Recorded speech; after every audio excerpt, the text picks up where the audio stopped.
Good morning, children. See, today we are going to do use of this and that. For that, you have to understand first where you can use this. Remember two things, that for using this means you will use this for the object that is near to you. Means you can touch the object. I think we have done it in the class also. Suppose if a table is near you and you can touch that table with your hand, so it means that table is quite near to you. So for that table, then you will use this.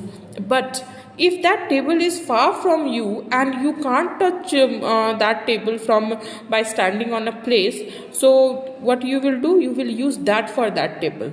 Understood. जब कोई भी सामान अगर आपके पास है, ठीक है, जिसको आप टच कर सकते हैं, छू सकते हैं, उसके लिए आप दिस यूज करेंगे, दिस, ठीक है।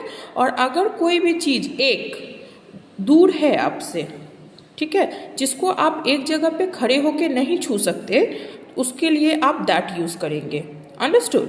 एंड ऑलवेज रिमेंबर, हमेशा याद रखिए कि दिस और दैट का यूज हमेशा एक सामान के लिए होता है। मतलब that object should be singular, मतलब वो सामान एक ही होना चाहिए। अगर बहुत सारा टेबल है पास में तो हम लोग दिस नहीं बोलेंगे, ठीक है, तब हम लोग दिस बोलते हैं। वो यूज हम लोग बाद में करेंगे, बट अभी आपको ये समझना है, अगर कोई एक चीज, कोई भी एक ऑब्जेक्ट, कोई भी एक सामान अगर आपके पास है तो आप उसके लिए दिस यूज करेंगे, और अगर वही सामान आपसे दूर है एक, तो उसके लिए दैट यूज करेंगे। Understood? So today I will show you some pictures to make you understand better. See here in this picture, this book is in his hand, right? तो ये बुक क्या है, यहाँ पे इस बच्चे के हाथ में है। So what he will say, वो क्या बोलेगा, दिस इज अ, ये क्या है, बुक, ठीक है। अभी अगर यहाँ पे कोई एक ऐसा ऑब्जेक्ट होता जो कि आपको AEIOU से स्टार्ट होता, सपोज अगर यहाँ पे एप्पल होता, ठीक है, तो क्या हो जाता, दिस इज एन एप्पल। आपको पता है एन और अ का यूज, राइट? तो आपको इसमें क्या करना होता है, किसी भी ऑब्जेक्ट को आप जो आसपास देखते हैं, जो एक सामान आपके पास है, तो आप दिस इज यूज करेंगे और उसके बाद वो सामान का नाम बताएंगे, ठीक है। एंड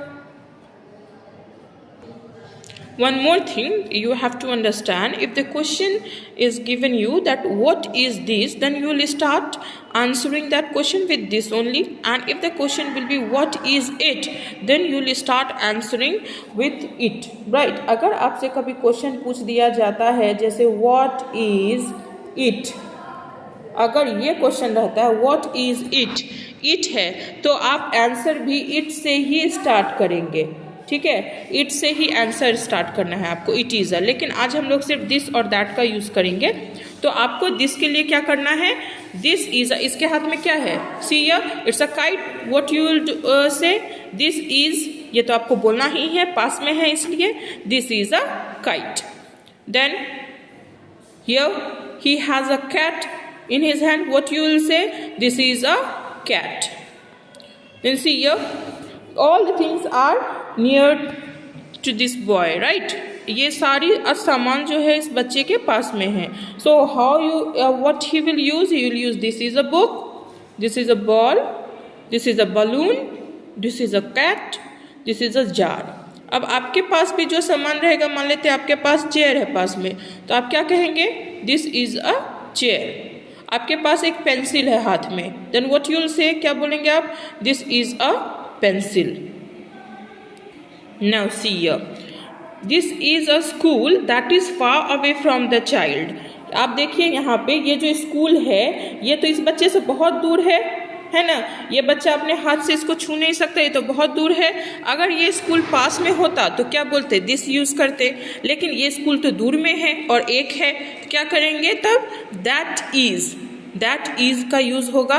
और मेरा स्कूल है तो दैट इज माई स्कूल, या दैट इज अ स्कूल भी आप कह सकते हैं, ठीक है। अगर दूर है तो दैट इज माई होम, ये घर क्या है, इस बच्चे का घर है। देखिए ये घर भी बहुत दूर है, home is far from me, ये बच्चा बोल रहा है मेरे से तो ये घर बहुत दूर है, तो इसलिए ये बच्चा इस घर के लिए क्या यूज़ करेगा, that.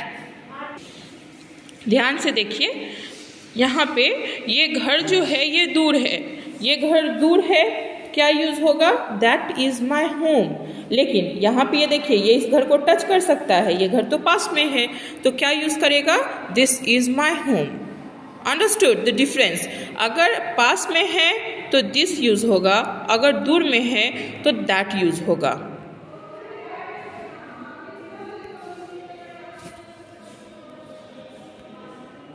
Then again here you can see the friend is far from the child। ये जो इसका दोस्त है, ये दोस्त क्या है, ये बच्चे से बहुत दूर है, तो इसके लिए क्या यूज़ होगा, that is my friend, right। वो क्या है, वो मेरा दोस्त है, ठीक है। See the picture here, the child the friend is near to him।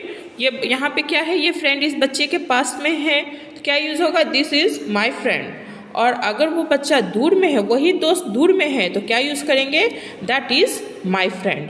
मतलब अगर पास में है तो दिस यूज़ कीजिए, अगर दूर में है तो दैट यूज़ कीजिए। Now see the picture, this apple tree is near him, so he will use what, this is, now here you just see here, apple is starting with a, so what he will use, an, this is an apple tree। But here the mango tree is far from him, यहाँ mango tree क्या है, इस बच्चे से बहुत दूर है, so what he will use, that is a mango tree.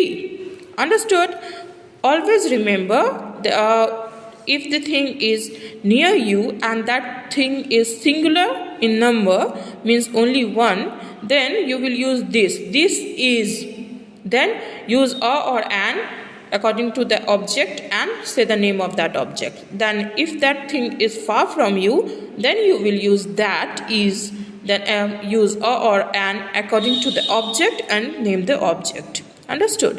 Like if a dustbin is far from you at your home, अगर डस्टबिन आपके घर में दूर में है आपसे, तो आप क्या कहेंगे, that is a dustbin, right। अगर बॉटल दूर में है तो क्या बोलना है, that is a bottle। Understood। This way you have to do। Now in this worksheet you can see the bat is far from the child। Here the bat is far from him, then what you will use, that is a bat।